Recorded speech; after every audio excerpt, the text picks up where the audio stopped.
Who do you think will blink first, Khamenei or Trump? And who do you think will push the nuclear escalator? Well, the clock is ticking and we will soon get to know. The US and Iran are gearing up for a high-stakes diplomatic showdown. For the first time in years, the two nations are due to hold nuclear talks this Saturday, and the stakes could not be higher. Donald Trump had famously pulled out of the last nuclear deal in 2018. He called it a bad agreement, reinstated harsh sanctions, and left Iran fuming. And now, he's back in the spotlight and warning that if diplomacy fails this time, military action is back on the table. So why is Iran's nuclear program such a global flashpoint? Well, Tehran insists that its nuclear ambitions are peaceful, meant for energy and medicine only. But not everyone is buying that story. Suspicion dates back to 2002, when Iran was caught operating secret nuclear sites. A clear violation of the Nuclear Non-Proliferation Treaty, an international agreement that permits nuclear tech for civilian use but strictly bans weapon development. Now, ever since then, Iran's nuclear intentions have come under constant scrutiny, especially by the global watchdog, the International Atomic Energy Agency, and powerful nations like the US and Israel. Now, things escalated after Trump scrapped the Joint Comprehensive Plan of Action, or JCPOA, the 2015 nuclear deal between Iran and 6 world powers. In retaliation, Iran started ramping up uranium enrichment again, way past the limit set under the deal. And since then, the country has installed thousands of advanced centrifuges. These are purification machines which are used to enrich uranium. And according to reports, by 2025, Iran had about 275 kilograms of uranium, and this was enriched to about 60%.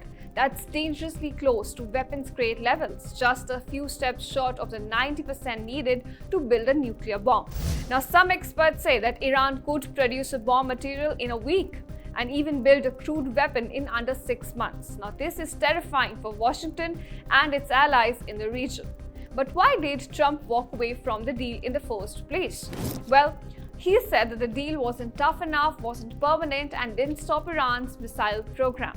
So he reimposed sanctions, hitting Iran's oil exports and freezing about $100 billion in foreign assets. The result? Iran's economy went into freefall and inflation soared in the country. Now, Trump wanted to force Iran back to the table with a stronger hand, and now that strategy might be finally playing out. But here's where it gets more complicated. Israel, the US's closest ally in the region, isn't exactly thrilled about the talks. Prime Minister Netanyahu has warned that no deal is acceptable unless it completely eliminates Iran's nuclear program. In his words, "We go in, blow up the facilities, and dismantle all the equipment under American supervision and execution." And remember, Israel itself is believed to have nuclear weapons, though it's never confirmed that publicly. It's fear a nuclear-armed Iran would be an existential threat, and it's not wrong to worry. Iran still refuses to recognize Israel as a legitimate state. Now, Iran says it's willing to return to the talks, but only if military threats are off the table. And while Trump calls it a direct dialogue, Iran's foreign minister has another take. He says it will be an indirect exchange held in Oman. So as both sides prepare to sit down once again, US is facing a dilemma. How can it make sure that Iran never has a nuclear weapon? Through more restrictions on Iran's nuclear program, or through completely dismantling it? Well, Trump administration has been sending contradictory messages so far. Steve Witkoff, Trump's Middle East envoy, has been arguing for a verification program, while the National Security Advisor Mike Waltz recently said that Washington wants a full dismantlement. Now, dismantlement would come with a lot of risk, and in Iran, it would be seen as a political suicide. Although Washington's ally Israel is in favor of this option. Meanwhile, a verification scheme to keep nuclear program in check could provide a basis for further discussions.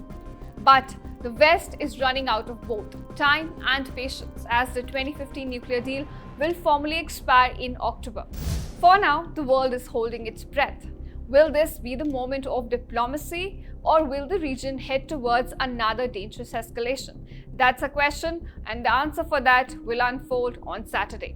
Thank you so much for watching this video with me, Shita Mitra. Stay tuned to India Today Global, where we simplify geopolitics for you.